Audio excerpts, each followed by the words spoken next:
Thank you, Brian. And,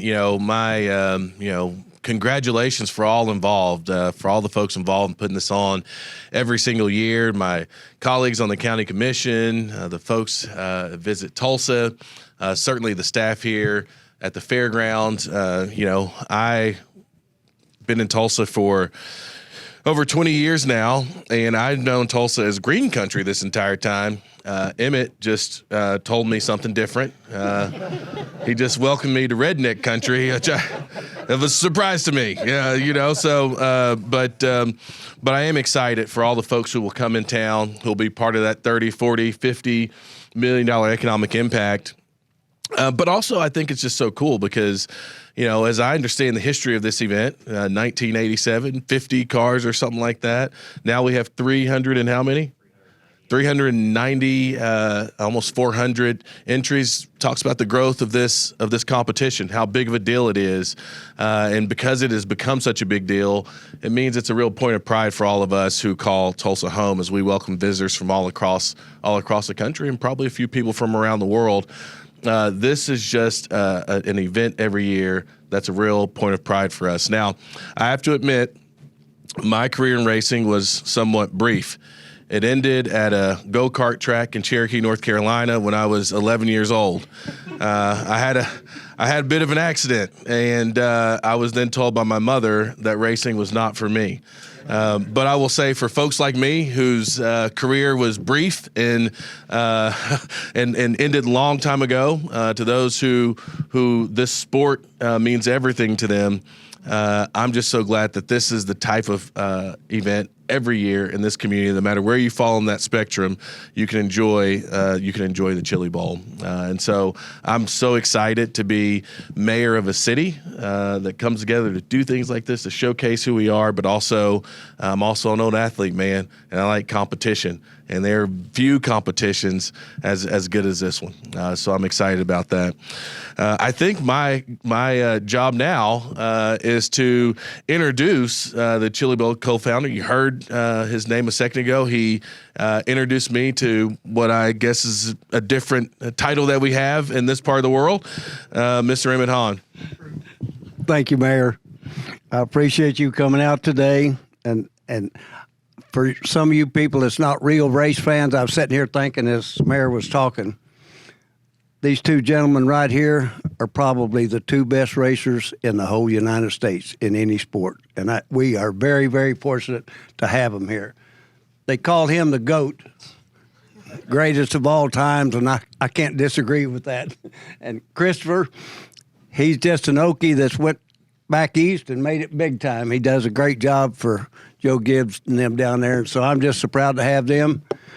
And Logan, does your mother-in-law live here in Tulsa? Yes. I thought so, yeah.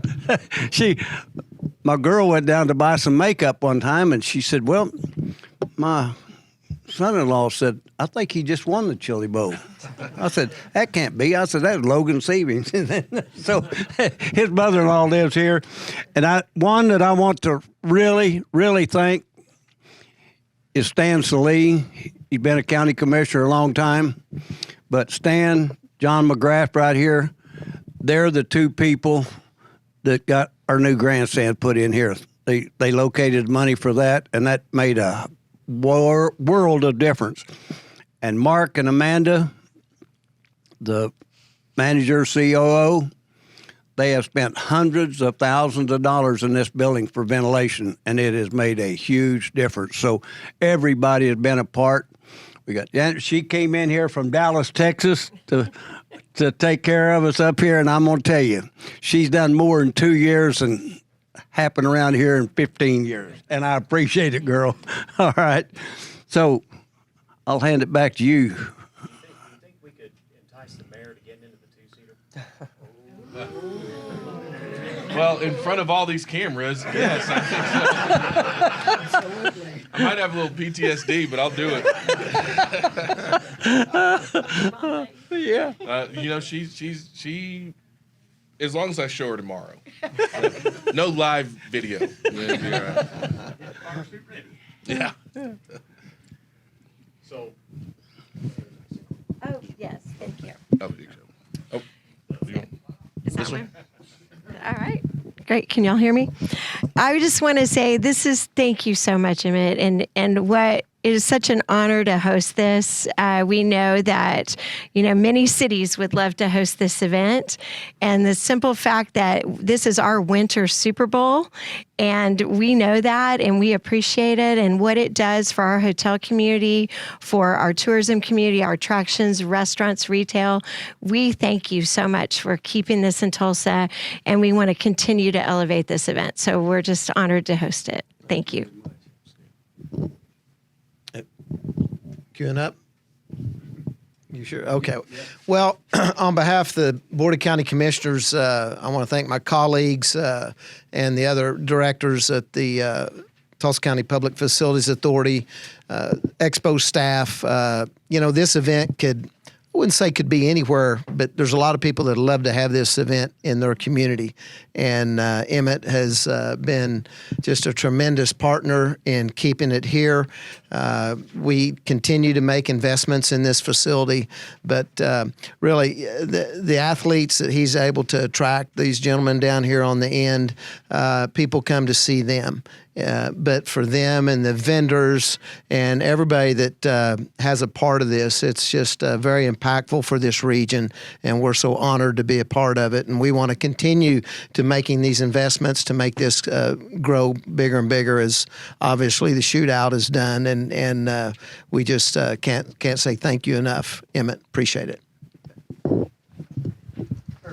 One thing that these people probably don't know.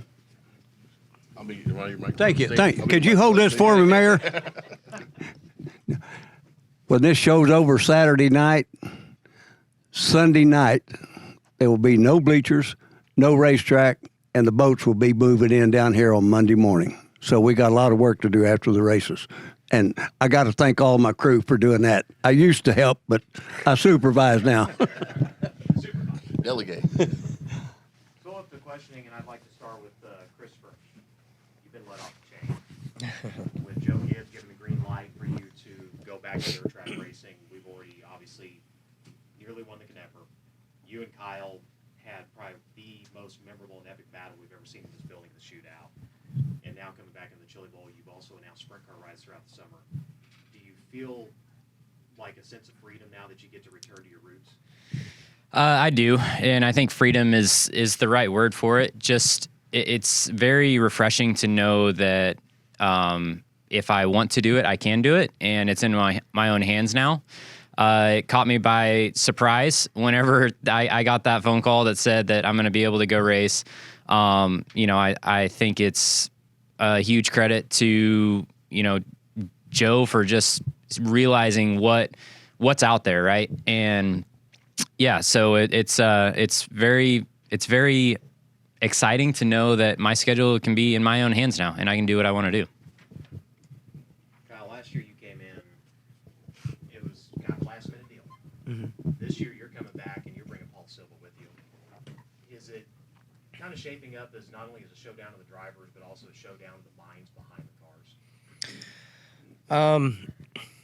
Yeah, I mean, I think as the sport has evolved, I think, and become more and more competitive, I think you've definitely seen, I feel like, crew chiefs matter even more than they once did. So, yeah, I'm very fortunate to have Paul be a part of my life and career for 12 or 13 years now. And, yeah, I mean, I tried for a long time in this building to win, and he beat me as my teammate in the same equipment, so I had to go do something else. And was able to bring Paul here and win back-to-back Chili Bowls. So, yeah, it's good to have him here. And yeah, I feel like we've gotten our stuff a little bit better, as has everybody. So it's still going to be challenging and probably as challenging as it's ever been because, the competition is deep, the equipment is all really good, and the drivers all keep getting better and better. So, yeah, that's what makes this event fun. It's a challenge, all week long. I'll finish off my round of questioning with Logan. You're coming to this as the two-time champion. You have the opportunity to match the three in a row and potentially go after the 4 in a row.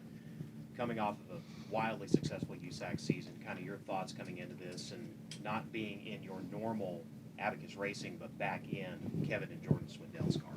Yeah, I mean, I feel like, when I come here, that's just home for me here. You know, I've been with Kevin for, I think, since 2020. So this is like year 6. We've been racing together. And, from the first one, I just felt comfortable and we worked really well together. So, every time I come in this building, like I said, for the last 6 years, that's where I've been. And for one of the longest relationships I've had in racing so far. So it doesn't feel weird or different that I'm, not in the car that I race all summer, but it's just what we do. We come here, he built a car brand new for me, and we haven't, we've won the first 2 times we've come out. So, I feel good. I feel confident. I feel a lot like I did last year. I came here and I didn't feel super nervous. You're always going to have a little nerves coming in here and, drawing and running your heat race. That's just part of it, and that's what makes this race so special. And it wouldn't be so big if it didn't make everybody here nervous. So, but I feel calm. I feel confident. And I think that's a good feeling in this building. So I feel really good about it. Hey, Brian. You've had a lot of success in this building over the last 20 years or so. What does it mean to be able to come back as a car owner and be successful and do it after having so much success as a driver? That's cool. I mean, I've kind of just been a half of part of what Dad's stuff was the first couple of years with him, and we got close, I think, like the very first year, and then kind of chased our tails for a couple of years there. But just felt like I could do something different with our stuff. So that's been it's been cool to put that thing together. It was a pain to get everything the way I wanted it and exactly right. But I think all the labor was obviously worth it now. So, coming in here with a car like that kind of feels like we can't do any wrong with it here since kind of the second or third practice round we ran it that first year. So, it's just staying out of trouble. Now I just have nerves of like wires falling off and, hoses dragging somewhere and having a water. Like that's what I think is going to cost us a third one now. It's trying to eliminate any of the silly stuff and just, stay out of our own way at least. And then this question is for Christopher. Someone from Oklahoma, what does it mean to be able to come back to this event and race in your home state, especially an event that you work so hard to win? Yeah, I mean, it's huge. And the Chili Bowl has been a special race for me because this was the granddaddy of them all for me growing up in Norman, Oklahoma. Like this was it. I remember coming here as a kid and walking up to Tony Stewart, to JJ Yaley, to Casey Kane, asking for autographs. And so this was my race. Like Daytona, I didn't really know much about. I didn't really know much about Indy. It was the Chili Bowl. So, there's a lot of dirt races out there, but this is kind of the one dirt race that gets the attention across of all motorsports. Like you can be anywhere in the country, anywhere in the world for that matter, and the Chili Bowl is the dirt race that gets brought up. So, you guys have a home run in your backyard, and I'm just a lucky competitor that gets to be a part of it. And I hope to see this thing, continue to boom. It's climbed greater heights than I think any of us ever expected it to be, and I think that it can continue to grow into more and more and more and more. Oh, I forgot to mention it, that Kyle's boss, ex-race car driver, is going to be up here Saturday night, and Jeff Gordon will be our Grand Marshal this year. Anybody else with questions? You guys in the race at USAC and Indy and stuff, I've heard Emmett say too that Golden Driller Trophy may be the toughest to win in all of racing. I think no better than Kyle to talk about it. It's definitely come a little. I'll say it's definitely come a little easier for the guys who I feel like who had won it. It took me 13 years to win my first. So, just a challenging race and when there's 300 to 400 entries, a lot's got to go right, a lot can't go wrong, and it's and then you got guys like Christopher who are extremely good and make it even harder. So, but it feels good once you win. So, hopefully I have more Chili Bowls in my future. Yeah, one for Emmett and then a follow-up on the racers. It seems like this year, based on the shootout, that you guys are really trying to have a tougher, stronger tech inspection this year. And I'm curious, does that come from the top? Does that start with you and say, hey, listen, we need to go after tires and engines and whatever else, chassis?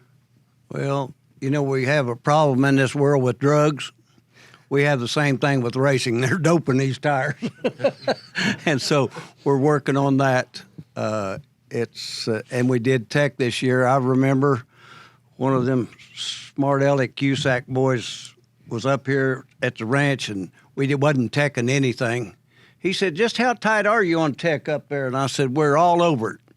JJ came up there with a sprint car tire on the right rear, and we caught it right away. But we're getting a little bit better.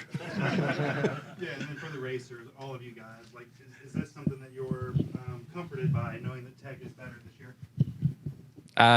Yeah, I mean, I guess I'll start out that I think it's huge. And one of the most elusive things about the Chili Bowl is the lack of rules, right? And that's been so fun to see the innovative part of the Chili Bowl of kind of run what you brung. But with that being said, the few rules that are in place, I have been very grateful that they have, cracked down on it. And the shootout has more rules, but like the tire prep situation, I'm glad that they, stepped up and got with that. And then, I mean, I like the fact of very little rules, but the rules that you have, I'm thankful that they've, upped the efforts to mandate them. I mean, like you said, the safety stuff is probably the biggest stuff too, of like the cages and things like that. And we're just going a lot faster than we used to in here. And I think that's what's changed, the game altogether. And here it's just, we used to probably go 15 mile an hour slower the whole race. I would say if you look back at some of those old videos, it just doesn't look fast. And now you can really bust your ass.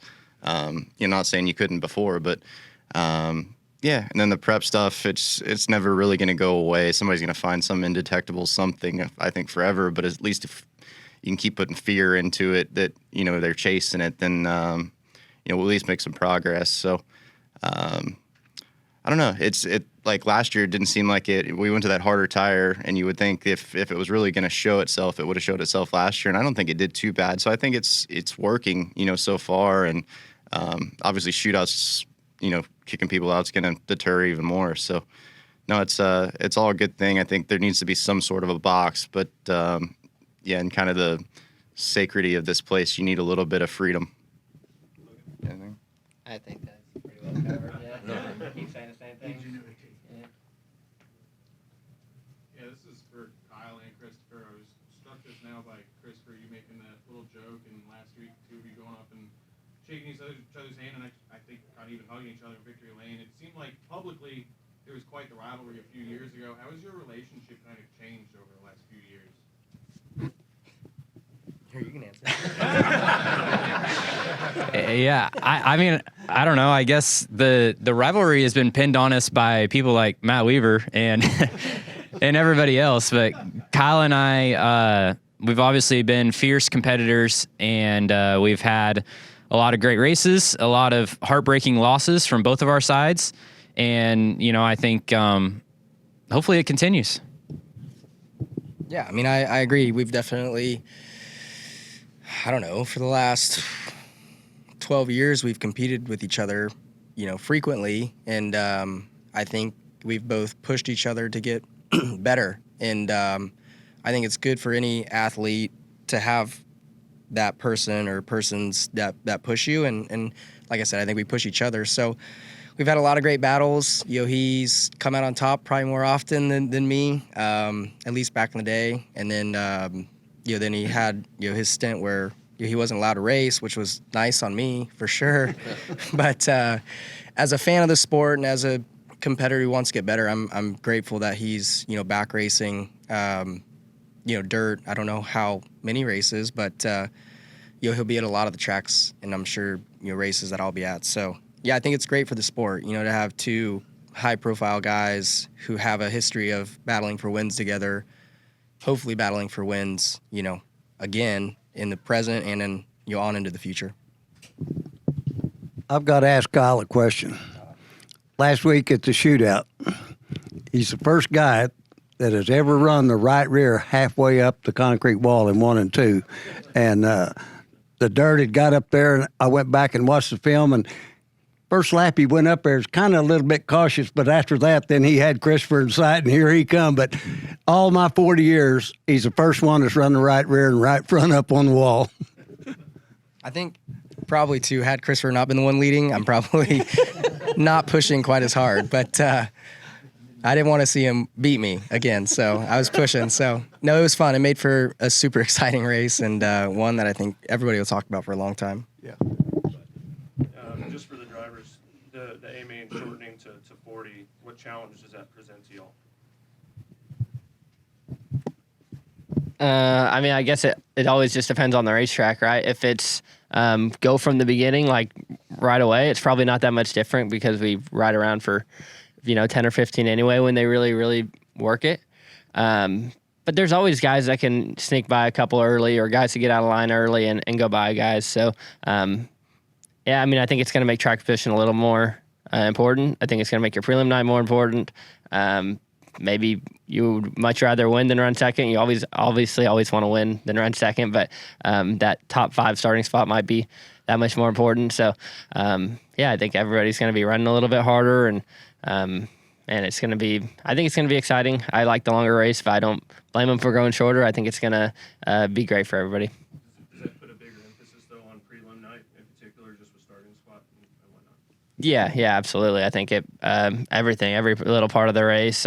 Shoot, even down to the guys that every B main spot, it gets you a few spots in the feature. Every little thing makes a big difference. So anytime you shorten the race, it makes everybody go a little harder, and it makes obviously just less time to pass cars.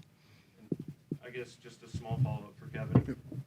What does that do for setting up a car? How different is it, if any? It's not a lot. I mean, you figure the goal would be to end at the same place that we would have at 55 track-wise. You know what I mean? So you're kind of going to the same thing. I think it just, are you behind cars? Maybe you're a little freer to start so that you can race. But beyond that, I don't think it changes the game plan a lot. I mean, usually, we don't do stuff over 40 or, rarely 50 in a lot of our stuff, and I don't think you change, anything much there. If so basically, you're just trying to be maneuverable at the beginning for whatever position you're in more than anything. Emmett, with how the Chili Bowl has grown over the last several years, decades, and all, where do you see the Chili Bowl in 5 years' time and 10 years' time? What would you like to see changed, if anything? Well, they're not going to build a bigger building unless the mayor wants to throw some money in here. But now I don't know how much bigger it can get. I remember years ago, Lanny and I, when we had 175 midgets here, we said there's not 175 midgets in the country. Now then we're up here near 400, and I don't think that part will get any bigger. Our reserve seats are Wednesday through Saturday, and they're sold out a year in advance. Our Monday, Tuesday seats are selling a lot more, and I can see here in the next couple of years that all nights will be sold out. And when that happens, then where we try to get a little more revenue is offer sponsorship. And if I can just keep these boys here to keep coming up here. How does it make you feel that about $10 million for this event is going to It makes me feel really good. Makes me feel really good. Again, I talked about it earlier. The economic impact is something that is, I'm very appreciative, as we all are in Tulsa. But in addition to the money side of it, I mean, you've heard these drivers, you've heard the questions, the level of professionalism and expertise that rolls through here and the people who come here, the pride associated with that, along with, maybe $40-50 million is pretty nice. But the big thing is that this is top of its class as a sporting event. And I think for me, that's even the bigger takeaway. You went from race car driver to football player here in Tulsa. Right.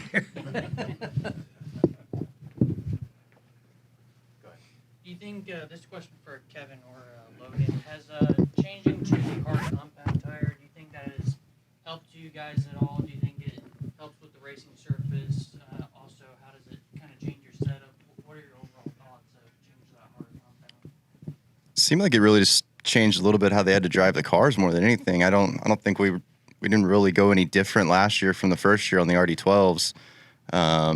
Just kind of stayed put and went a little bit further down the tight side of things just to get that thing stuck. But overall, it seemed like you still struggled to kind of trip on it and things, and you can't get overly done on it. So it seemed to, I think, make the racing a little bit better. It seemed harder almost to get in the racetrack and find things, and guys were more moving around and hunting. So, yeah, I don't think it changed much. You know, if it helped avoid laying rubber as quick, then that's a great thing too. And but yeah, it's I don't think it changed much, at least not for us. So the change from down to 40 laps, was that a hard change to make? Because it seemed like it was positive reception. Was that a hard change to make, Emmett? Well, Gravel is one that does our track work, and he told me 2 years ago, he said, Emmett, I can build a 40-lap track, but I have trouble with the 55 because he has to get the racetrack so good early to try to get moisture in this thing. Then it's just one groove around the bottom for 15 or 20 laps, and then it'll go to the top for about 15 laps, and then rubber's down, and then we're one groove again. So I think I know last week was the shootout, but for as many cars as we had on that thing, he done a good job. And I think he can get the racetrack racier. I talked to him yesterday, as a matter of fact. We do our flag ceremony. We have a long opening ceremony, and we're going to cut that out this year. We're gonna get that. I mean, people knows they're from all over the country, and so Gravel. I think what he's going to do Saturday is redo the racetrack somewhere in the middle of the afternoon, around 2 or 3 o'clock, to where you don't have to do as much to it Saturday night before the feature, and I think that'll give them a lot better racetrack. So that's his plan. Emmett, this event is obviously always special. We had a trophy in front of you there, but there seems like there's more hype this year. Do you feel that as the promoter of the event? Well, it's yeah, there probably is, but I think our media, our TV and radio has helped. And then when you have these stars like Logan and these guys up here, it's kind of like Laney and I said, it's hard to mess this thing up when you got this kind of talent. And there's a lot of truth to that. But I think the local people is getting the word that the out-of-state people had 20 years ago, and this is why 85% of our ticket holders are from out of state, because it was like a pyramid. A couple would come down here. When you say indoor race, they just think about going in a coliseum like the Pavilion, putting Coke syrup down, watch them go one groove and spin everybody out, and that's the mindset that they had. So when people came down here in the early days, they seen it was dirt track racing and there was real racing going on. They'd go home and tell their friends, and then they'd bring 4 more people down here, and then they'd come and bring 4, and that's why our out-of-state people, and by the time our local people figured out what we had, there wasn't any reserve seats left, which is not bad for our community, but and I think that's why our Monday and Tuesday tickets are picking up. So, and we got pit passes and we got 2,500 seats for the rowdies back there and down the back straightaway and then turn 3. So it's first come, first serve, but they do have seats here for our ticket holders. And then our big screens lets people watch it that don't get to the racetrack, and it lets these guys watch it to see what's happening behind them. So it's just, I'll tell you, it is very humbling to me because I remember the early days. And when he said there's 50-some cars, he wasn't here. There's 35 cars here. And we lost $20,000. I remember we brought in a total of $56,000 that first year. And that would pay about a third of our help today. So it's, like I say, it's very humbling. Thank you all very much for attending. If you have any questions, I'm always available. You can text me. And as always with our area media, you're more than welcome out here to this event. And if you'd like any one-on-one with the panel up here before we leave, by all means. Thank you all very much. Let me say one thing. Yeah, may help. Thank you. This didn't start out like the event today, and it doesn't hurt when these gentlemen on the end win a race, like Tony Stewart and others, and comments about the Chili Bowl on national audience. But it's unlike any other race where Christopher touched upon as far as any young racer in the country can qualify and race against the best of the best in NASCAR. And you probably just don't imagine how that feels to them. Christopher knows, and others, that were in that position back then. But we recognize that Tulsa County and the voters of Tulsa County that passed a Vision 2025 and Vision Tulsa that has sunk about $200 million in this complex here. This is one of the largest economic engines in the Tulsa region with all the equine buildings, all the facilities, all the events we have. And Tulsa's a great place. We have PGA championships and U.S. Opens and now we have one of the top racing events in the country. We have a lot to be proud about, and we continue to have to invest, just like the bleachers. We didn't do it just because. I mean, we also got 15 more years out of this guy to keep it here in Tulsa, Oklahoma. So, the Driller Plaza out front, another $3 or $4 million. We have to continue to compete against these other venues around the country to keep these venues here. And that's one thing we're committed to. And now you've got one of the biggest races in the world right here in Tulsa, Oklahoma. And we're so proud to have you all. Really are. Thank you. Thank you. I got to say one thing. In Kyle's behalf, I like to talk. Yeah, really? Really? The week before, Really? yeah, the week before the shootout, Kyle's in Australia, and they have a big money race down there, and he won $100,000. And then they're interviewing him, and he says something about, he said, I've got a couple of plane reservations. We need to kind of cut this short. He said, I got to get back to Tulsa, Oklahoma and run the Tulsa shootout. And so things like this is what's making it all happen today, and I appreciate it.